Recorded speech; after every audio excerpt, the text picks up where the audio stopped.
This week is all about authors and who our favorite authors are. My favorite author, I have a couple of them. I love Timothy Zahn. I absolutely love Timothy Zahn. He's, of course, the first one that really drew me into writing science fiction. So I'm very fond of him for that. Modern writing, Nick Hornby, hands down. Nick Hornby has a very interesting writing style, and it changes with each book.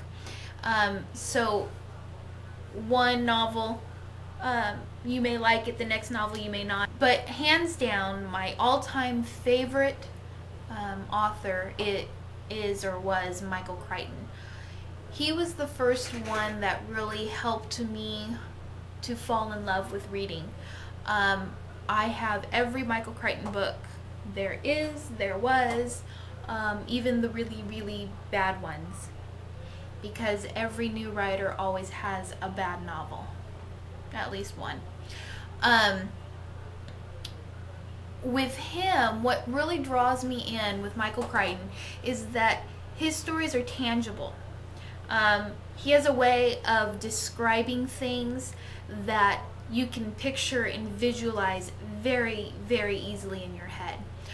One of the things that he does that I really try to emulate when I do my own writing is just his descriptive methods, and not necessarily of the person or necessarily the surroundings that you're in, but an actual feeling or overall tone that he tries to convey as he moves from room to room.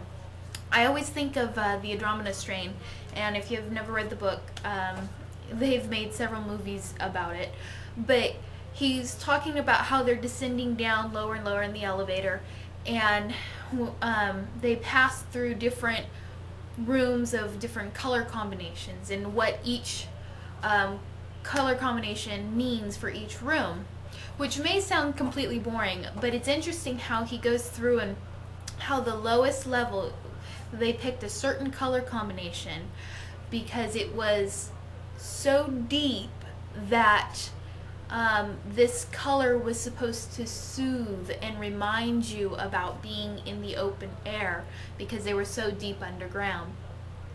And those little tidbits help you to really just to get into the story, and I love that, and I try to emulate it when I'm writing. And I also love his documentation. I know this sounds weird, but his documentation is so awesome. If you go to any bookstore and find a Michael Crichton book, and you look in the back, you see all of his documentation, and there are pages of documentation.